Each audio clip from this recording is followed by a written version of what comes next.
Bom dia, boa tarde, boa noite a todos os nossos ouvintes aqui do nosso podcast Prado PEC. Estamos no episódio de número 11, episódio esse que eu e o professor Gilmar estamos trazendo para vocês aqui diretamente da Prado Consultoria, que é uma empresa que busca trazer uma pecuária mais eficiente para todo o Brasil através de ensinamentos, através de consultoria prestada, e nós acreditamos que é um trabalho que, assim como o trabalho de formiguinha, vem fazendo o seu efeito aí por todo o Brasil e principalmente agora ocupando bastante parte aí da região norte também, que tem um potencial violento. Dessa vez nós resolvemos trazer para vocês uma forma diferente de trazer os ensinamentos que nós já estamos trazendo há um tempo aqui para vocês, só que dessa vez voltado diretamente para o pecuarista, tanto o pecuarista que está começando quanto aquele que já está mais experiente, mas de forma especial para aquela pessoa que deseja entrar no negócio e não sabe de onde começar.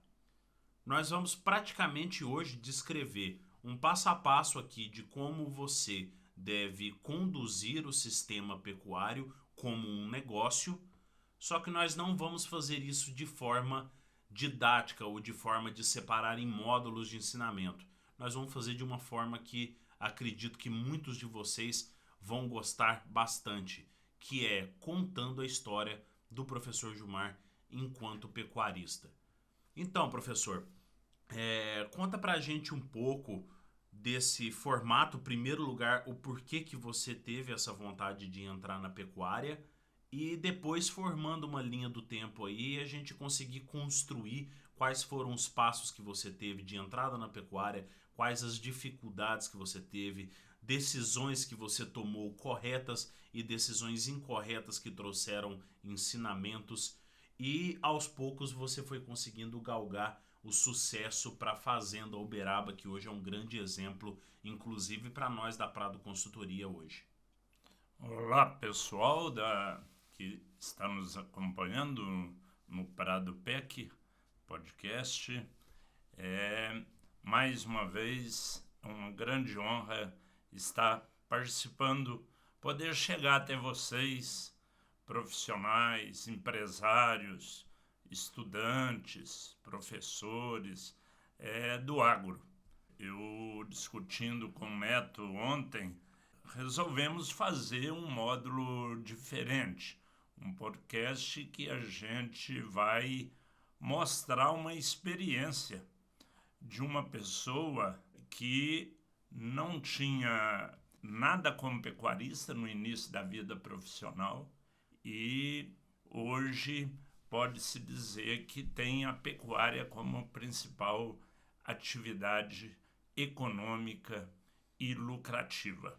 A história do professor Gilmar como pecuarista, vamos dizer que iniciou no curso de zootecnia de julho de 79 a julho de 83, quando eu cursei zootecnia na FASU durante esses 4 anos e tive oportunidade.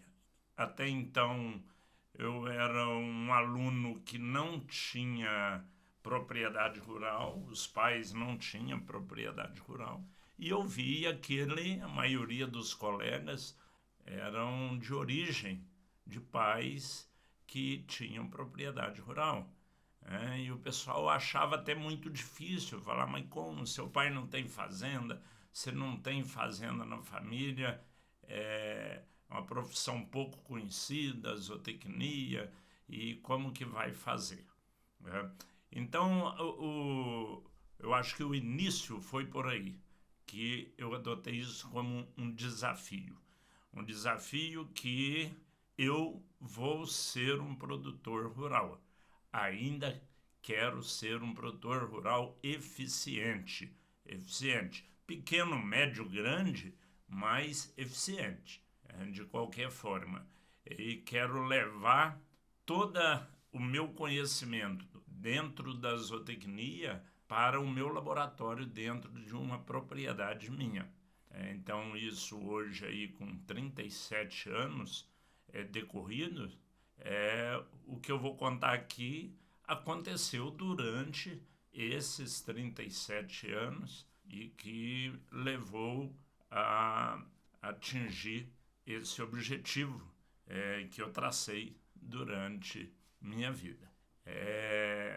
Bom, formado em 83, praticamente desempregado, né? Profissão pouco conhecida, porém eu tinha muito trabalho como estagiário durante todos os períodos de férias, sempre trabalhando como estagiário e conhecendo fazendas, ajudando professores, sendo monitor voluntário de matérias, procurando estudar por que ninguém adotava as tecnologias. Imagina aí, início dos anos 80, né?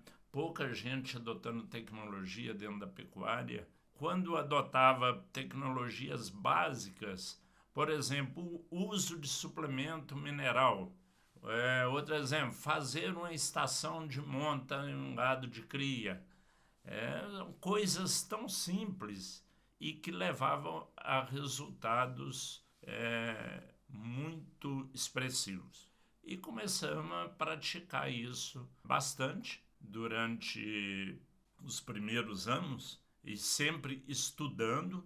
Estudar é uma coisa que eu falo, seja você em que posição tiver, nunca pare de estudar. Isso aqui que vocês estão ouvindo é um estudo. Discutir, visitar propriedades, visitar colegas, fazer cursos, fazer curso presencial, online, toda forma é válida.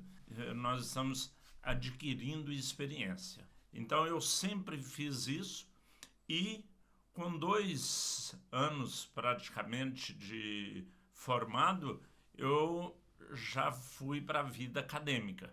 Comecei como professor na FASU, onde eu desenvolvi toda uma carreira. Passei por administração, chefe de departamento, coordenador e fui até diretor-geral da FASU. Com apenas 28 a 32 anos de idade, eu passei por um mandato de diretoria dentro da escola, que me deu muita experiência, apanhei muito, totalmente inexperiente, e ganhei muito com isso. Saindo dessa missão, o meu próximo desafio foi atuar na consultoria e levando o meu conhecimento de nutrição animal e pastagens, que é a minha área de especialização, para os produtores rurais, fazendo consultoria, e onde desenvolveu muito a área de indústria de suplementos para bovinos. E comecei a dar muita consultoria nessa área. Com esse tempo, ao passar esse tempo, em torno de 10 anos de formado trabalhando nessa área, surgiu a oportunidade de iniciarmos uma indústria do zero na região norte. Foi quando fundamos, juntamente com 2 amigos, Robson Guimarães e o Tate, a Big Sal, uma empresa que prosperou muito, cresceu. Hoje ela é considerada a maior empresa de nutrição animal da região norte. É uma empresa de altíssima eficiência e que nós temos o privilégio de trabalhar nessa empresa como consultor até hoje. A empresa foi vendida para um grupo americano, HIG, e hoje nós atuamos dentro desse segmento como consultor. Vale lembrar que nesse período, desde o início da minha vida profissional, os filhos, Jorge Neto, Glenda e Tiago, sempre trabalhando ao lado, me ajudando em alguma coisa dentro da profissão. Eles participaram da revolução da era de informática, onde nós tentamos aproveitar essas ferramentas É uma geração que pegou o início dessa revolução e incrementar dentro dos nossos negócios tecnologias que pudesse ser acelerada, aprimorada com o uso dessas ferramentas. E deu muito certo. Tivemos o Thiago formando como zootecnista, fez mestrado, formou na Fazenda Uberá, mestrado em Lavras, doutorado na UFMG, está lá no Mato Grosso trabalhando na área. A Glenda, médica veterinária com mestrado na UFMG, trabalhando aqui em Rondônia com a gente, dentro da Bixal. Jorge Neto, zootecnista, especialista em manejo da pastagem e gestão do agronegócio, e trabalhando como consultor hoje com a gente. Então, a família toda criamos a Prado Consultoria. É muito importante isso porque fizemos uma base muito forte, onde esse pessoal, os filhos, entraram para somar, não para dividir o que já tinha, para somar. E vieram desenvolvendo. Hoje cada um tem o seu campo de atuar, e eu mais o Jorge Neto trabalhamos mais com a Prado Consultoria, como levar essa prestação de serviço para o produtor rural e para a indústria. Bom, como surgiu o professor Gilmar pecuarista? Olha, depois de praticamente 15 anos de formado, ocorreu uma estabilização da vida financeira, que antes eu não diria que começou do zero, começou abaixo do zero, né, com algumas contas para pagar e sem patrimônio nenhum. Com 15 anos de formado, iniciamos aí os primeiros investimentos. Começou a primeira poupança, através de quê? E eu acho que é um caminho bom para quem está querendo investir em pecuária. Arrendamentos. Arrendar pastagens para colocar boi, pagar aluguel de pasto.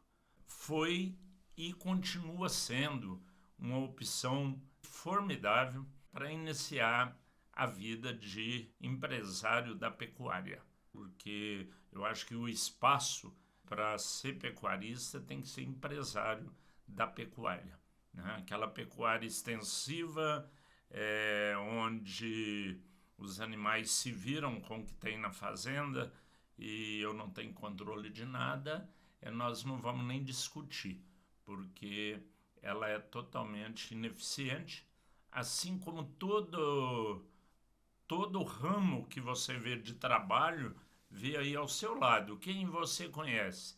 Tem pessoas eficientes e tem pessoas ineficientes. Então, eu não posso falar, fazenda não dá dinheiro. Tem gente que não consegue ganhar dinheiro com fazenda. Tem gente que consegue ganhar e viver de fazenda e muito bem. Pecuarista hoje, de um modo geral, ele é um empresário estabilizado, empresário que tem uma vida digna, tem um padrão de vida bom. Isso é importante. Eu falo em todo ramo, porque olha aí ao lado de vocês, todo lado que você anda, tem farmácias. Tem farmácia na cidade para todo lado. Farmácia não dá dinheiro. Tem gente que ganha dinheiro com farmácia, tem gente que não ganha. Supermercado. Tem supermercado que abre lojas, e tem supermercado que está quebrando. Posto de gasolina, mesma coisa. Loja, mesma coisa. Então, toda área, a pessoa tem que ter eficiência para trabalhar dentro do negócio e procurar fazer sempre da forma mais correta e sempre diferente, procurando resultados diferentes para melhorar os seus resultados econômicos.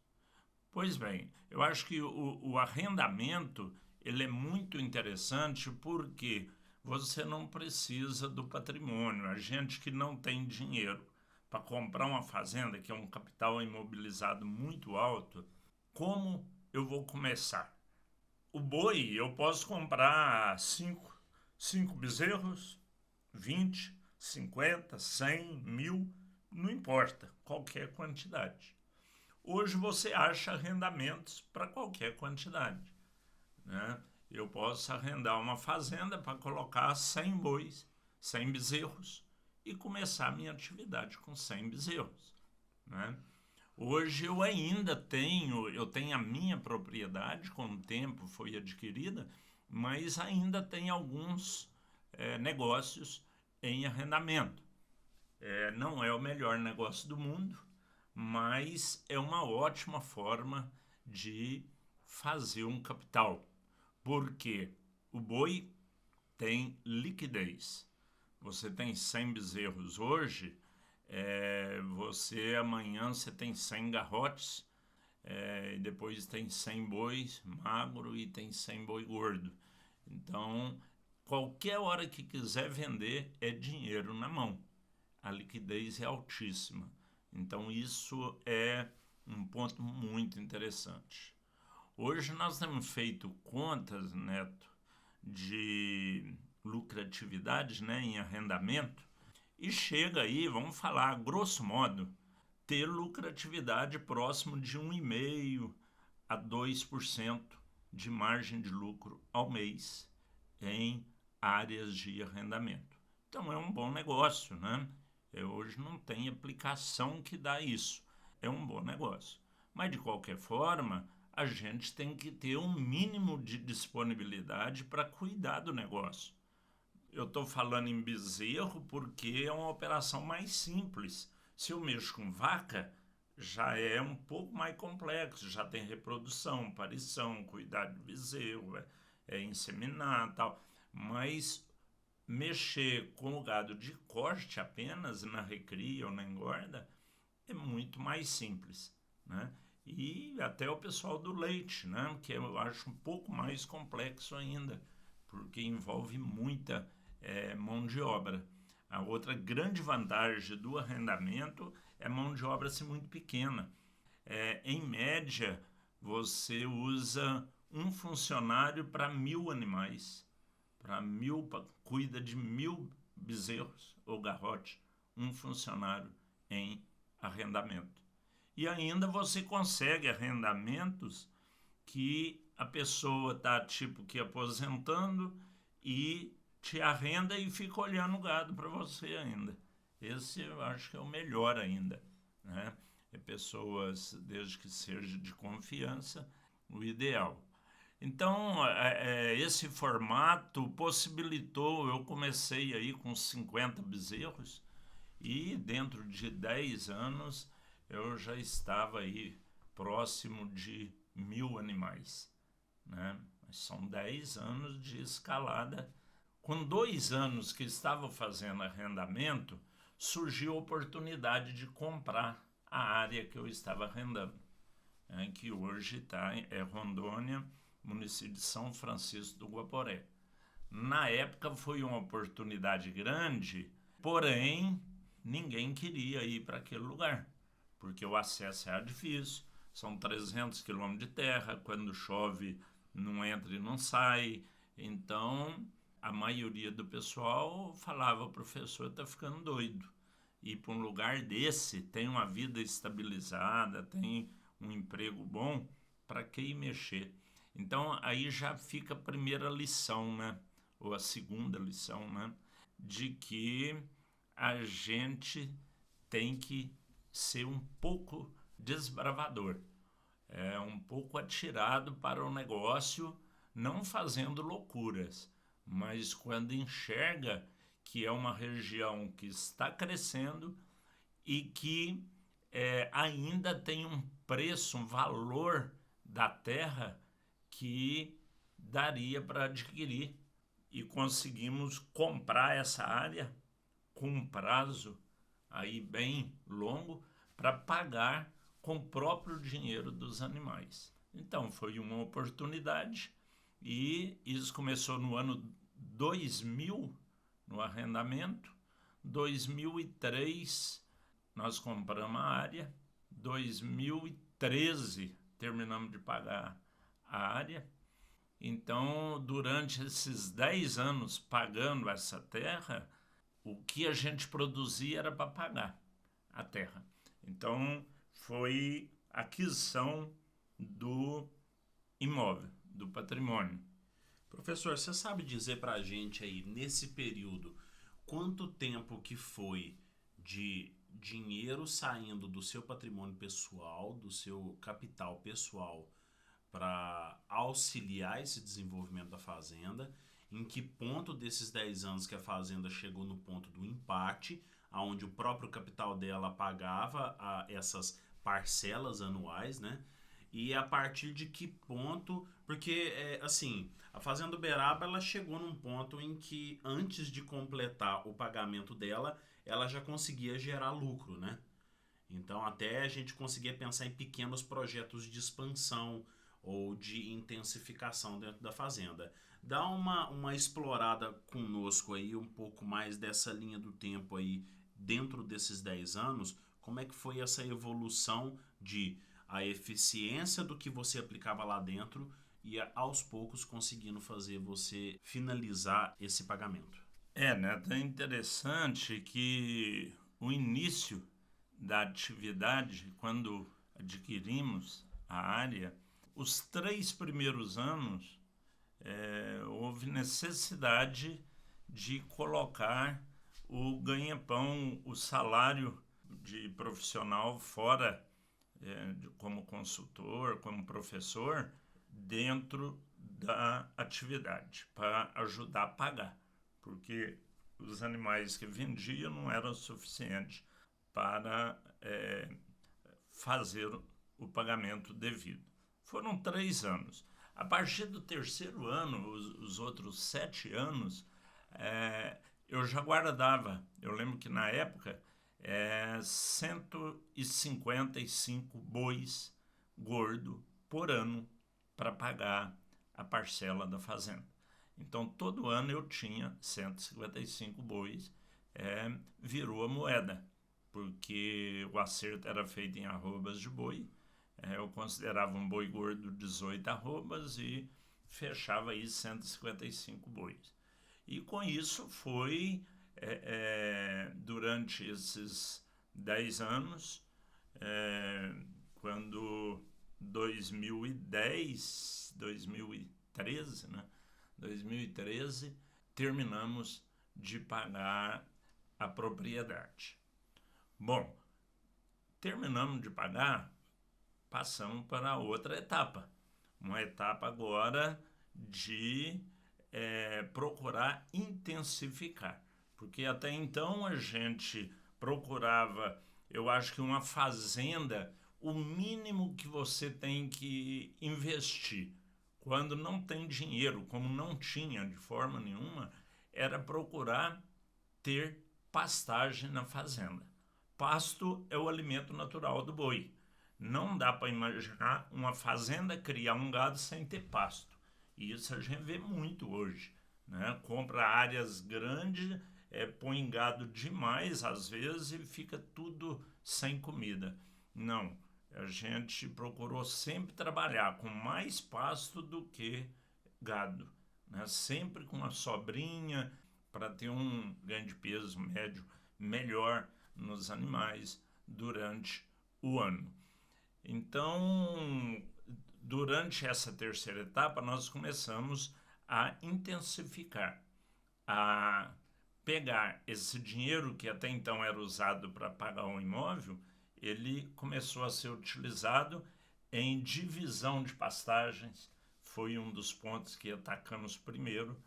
Um negócio que eu sempre tive, sempre falo para clientes, não importa a espécie forrageira que você tem na fazenda, tenha pasto em todo lugar. Cada metro quadrado que andar, quando eu vejo uma bola de capim morto ou uma praga tomando conta ali de um pedacinho, é muito ruim.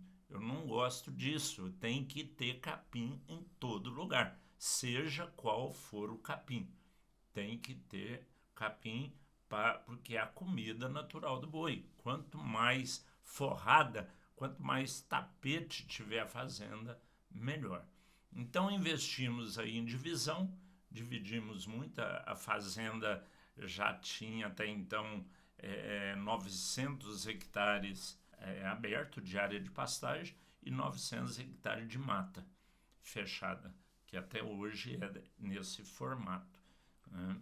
Então a gente precisava, nesses 900 hectares, estava aí perto de 1.000 animais, e eu via, como sempre trabalhei com aumento de produtividade, com correção de solo, adubação de pastagem, para um dia eu quero ter 2.000, 3.000 animais, né, nesses 900 hectares.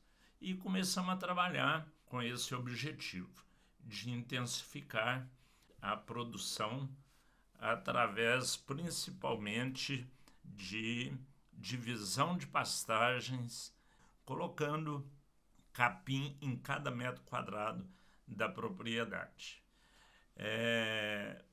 Uma outra etapa que com o tempo veio surgindo foi a chegada da agricultura na região. E isso o Brasil todo presenciou, vamos dizer, os últimos 10 anos, né? A agricultura chegou. Ela chegou, muita gente assustado, a agricultura vai tomar conta da pecuária, né? A agricultura rende muito, pecuária não rende, o pessoal vai ter que arrendar as terras para a agricultura. E nós, como estamos até hoje trabalhando na indústria de suplemento, junto ao produtor rural no Brasil inteiro e aqui na região norte principalmente, começamos a ver uma oportunidade. Olha, se a agricultura chegou, nós vamos ter condições de suplementar melhor nossos animais. Agora nós vamos ter um grão de milho, agora nós vamos ter soja, nós vamos ter algodão, nós vamos ter girassol, e isso foi chegando cada dia mais. Então a gente começou a intensificar a fazenda em 2 pontos que eu acho assim fundamental. Aí vamos partir do básico para a intensificação. São 2 coisas que geram maior rentabilidade por hectare na propriedade. Primeiro, adubação de pastagens. A adubação de pastagem, o objetivo dela é aumentar a produção de alimento, de massa, de folhas, né, de comida para o gado, aumentar a oferta de comida para o gado e, consequentemente, aumentar o número de animais da propriedade. Mas para adubar pasto, primeiro eu tinha que mecanizar a fazenda. Aqui que é uma fazenda em região que era mata, só pauleira jugada, né, emaranhado de pau, e aquilo ali não é fácil, a gente juntando. Então, esses 10 anos trabalhamos muito em mecanizar a terra, deixar a terra livre de raiz, pauleira, essas formas em que eu preciso trabalhar com equipamento agrícola, então tem que estar com o local limpo. Que inclusive essas partes, você enleirar, você destocar uma fazenda, um pasto, você fazer o primeiro, vamos supor que você quer trocar a espécie forrageira também, fazer o primeiro processo de mecanização, que seria a grade mais pesada, né? Você arar o solo, são as partes mais onerosas do sistema de reforma ou de reestruturação, de forma geral, assim, do pasto, e que muitas vezes o produtor ele já para antes de fazer isso, né? Ele prefere não mexer no solo, não adubar, porque ele acredita que esse tipo de manejo não vai dar retorno para ele.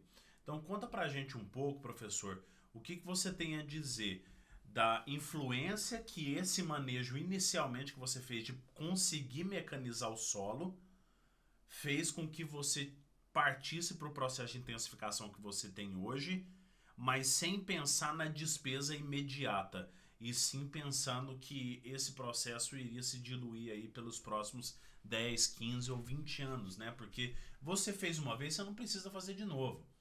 Então você tem uma terra que passa a ficar mais barata de se mexer e você consegue a partir daí aumentar a produtividade. Aonde você colocava um animal, você coloca 2, coloca 3 animais. Justamente. Com o tempo, isso foi tudo planejado. Vamos dizer, num período de 10 anos, colocamos metas. Eu quero, no período de 10 anos, estar com a fazenda toda mecanizada e para poder adubar. Então, começamos a fazer por parte. Cada ano, vamos dizer aí que dividimos em 10 partes a fazenda, cada ano fazia 1/10 disso aí.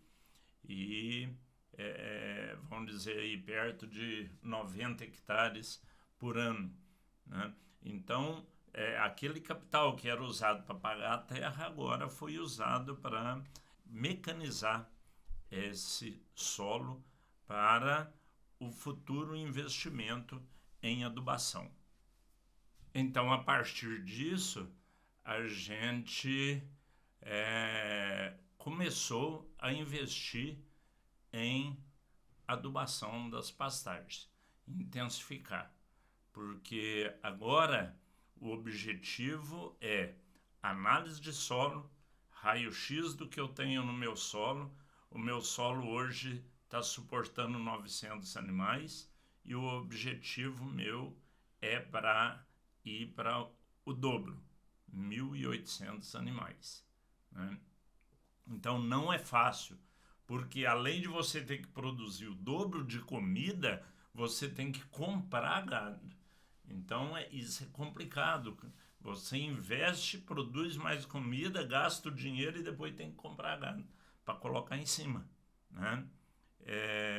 Isso foi utilizado vários artifícios, até mesmo parcerias. Pessoas que queriam investir, tinham o gado, colocava lá dentro, né, e partia o lucro.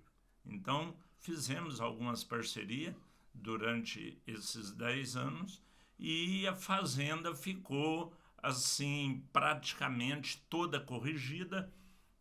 Ela não é adubada intensivamente, ela tem alguns módulos intensivos, mas ela é toda calcariada, toda recebeu fósforo, né? Sempre em ordem: calcário, depois fósforo, depois nitrogênio e potássio, se quiser produtividade maior. Sempre o que nós ensinamos, né, dentro da escola e para os nossos clientes, colegas, esse sistema de produção.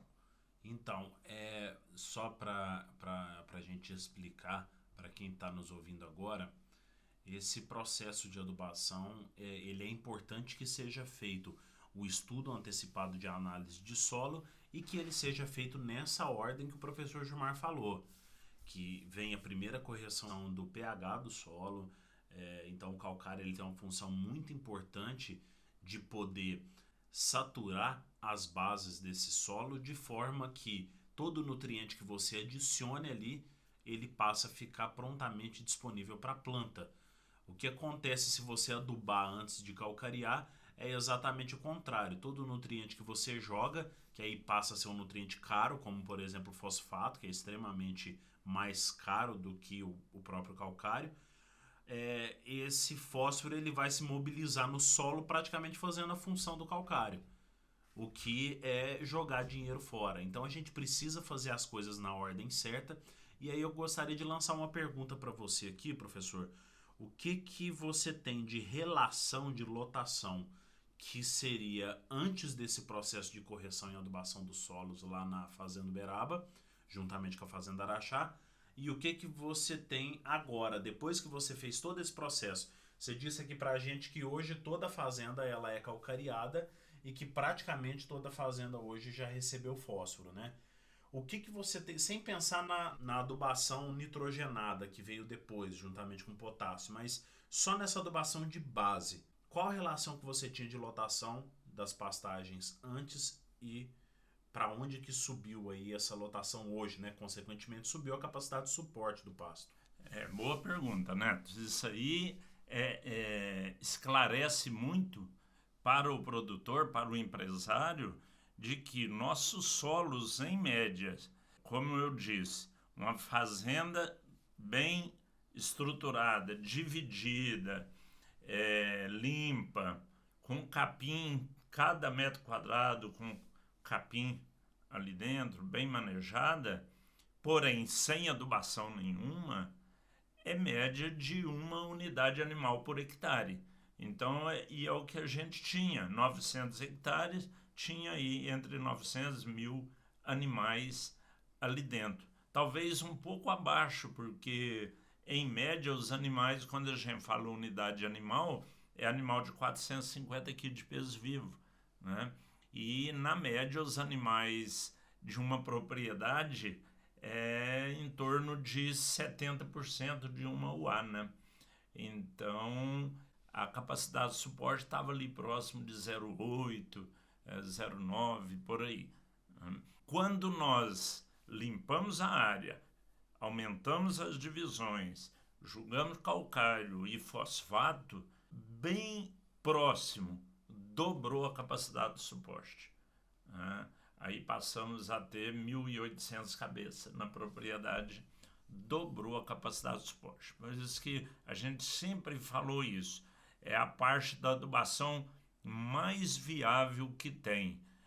Calagem de fósforo, praticamente com calagem de fósforo, e manejo, é claro, manejo. Como você produziu mais, você tem que ter maior eficiência para colher essa forragem. Porque tem muita gente que produz, gasta dinheiro e depois não dá conta de colher, ou não colhe de forma eficiente, sobrando capim, passando, e aí é jogar dinheiro fora.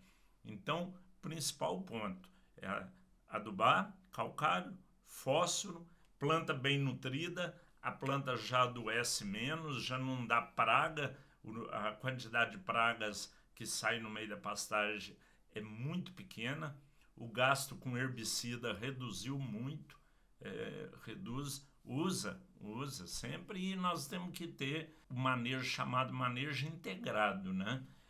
Procurar uma adubação diminui a infestação, né? O sombreamento que a forrageira faz é a melhor forma de evitar a entrada de pragas numa pastagem. Até hoje a gente fala, às vezes tem pastagens que estão totalmente praguejadas. Primeira coisa que a gente fala, veda o pasto, deixa crescer, sobe o sombreamento da gramínea, vai impedir o desenvolvimento da praga. Isso ajuda muito. Bom, dentro do item adubação de pastagem, sempre com aquele objetivo de aumentar a produção de alimento e aumentar o número de animais, nós temos algumas áreas dentro da Fazenda Uberaba que, além do calcário e o fosfato, receberam nitrogênio e potássio para sair de 2 UA por hectare e ir para 3, 4, até 5 UA por hectare. Então nós temos áreas na propriedade que são adubadas para 4 a 5 UA por hectare. Isso ajudou muito a elevar a média para 2 UA por hectare. Nos últimos 5 anos, agora procurando intensificar mais, começamos a investir mais em suplementação. É o outro ponto. Nós falamos, são 2 pontos primordiais para aumentar a lucratividade de uma propriedade rural. Adubação de pastagem para aumentar a lotação. Maior número de animais dentro da mesma propriedade dilui custo fixo, você tem uma otimização da sua estrutura da propriedade e reduz os custos. O outro ponto é aumentar o GMD, ganho médio diário dos animais. GMD, ele define, imagina um local que tinha um animal por hectare ganhando 400 gramas por dia. E depois eu passei para 2 UA por hectare, eu já aumentei para 800 gramas. E quando eu suplemento e levo isso para 800 gramas, né, agora eu tenho 2 UA vezes 800 gramas, que dá 1 1,6 kg, onde era 400 gramas, eu aumentei 4 vezes a produtividade daquela área. Então, adubação de pastagem e suplementação são duas tecnologias que uma incrementa e melhora o efeito da outra. Uma não substitui a outra, né? Adubação para aumentar o número de animais, suplementação para aumentar o desempenho do animal, o ganho individual. E às vezes ela contribui ainda, dependendo do nível de suplementação. Isso aqui é um assunto que nós vamos falar em outro podcast, um outro módulo, porque é um assunto mais vasto. Mas a suplementação, ela atua até um certo ponto no GMD, aumenta o ganho dos animais, porque se leva mais nutrientes, e de um ponto para cima ela começa a promover o chamado efeito substitutivo, substituindo parte da pastagem. Então ela ajuda a aumentar mais ainda a capacidade de suporte da pastagem. Foi onde então nós atingimos hoje, Neto, a Fazenda Uberaba, você tem acompanhado lá junto comigo, já muita gente já conhece, muitos de vocês estão ouvindo, já fizemos dia de campo, já fizemos visitas. A Fazenda Uberaba hoje está com uma média de 2,5 UA por hectare. Ela tem próximo de 3.000 animais, né, 3.000 cabeças nos 900 hectares. Com esse trabalho de suplementação. O que foi o principal trabalho? Levar grãos para dentro da fazenda. Começamos a trabalhar milho, caroço de algodão, DDG, farelo de soja, farelo de girassol, casquinha de soja. Fazer uma gestão de possíveis alimentos para ser utilizado e intensificar a produção. A fazenda hoje tem um ciclo fechado de cria, recria e engorda. No início, que era arrendamento, a gente matava os bois cabeceira, é o melhor, né, do lote, com média de 3 anos de idade, o meio com 3 anos e meio e o fundo com 4 anos de idade. Isso é o normal em toda fazenda. Fazenda não é ineficiente por fazer isso. Tá? Hoje, ela mata os animais de genética produzida na fazenda. Ele nasceu, ele morre com 2 anos de idade. Tá? Boi morrendo por volta de 20 arrobas de peso aos 2 anos de idade. É claro, suplementado desde a desmama até morrer. Mas as contas são muito boas. As contas de trato, gente, só não trata de gado quem não faz conta ou quem não está preparado, não tem estrutura para fazer trato dentro da propriedade. Porque a conta fecha e quanto mais você intensifica o trato, mais viável fica a conta. Porque você já tem toda a estrutura, seu custo fixo dilui muito e você acaba tendo maior lucratividade. Então, depois, numa próxima oportunidade, nós vamos detalhar mais essa parte de suplementação. Nós ficamos por aqui. Fizemos aí um apanhado geral, aí, uns 50 minutos, do início até os dias de hoje. A Fazenda Uberaba ainda, nós estamos iniciando uma nova era agora de definir outros projetos de intensificação, né, de adubação mais pesada, de melhoramento genético. Não para. O bom da propriedade rural é isso. Diz que fazenda é fazendo, né? Está sempre fazendo. E realmente é isso. São vários desafios e estão aí com a moçada fazendo o início de uma sucessão familiar, né? Todo mundo trabalhar junto na atividade para levar essa atividade como altamente lucrativa e que sejamos verdadeiros empresários do meio rural.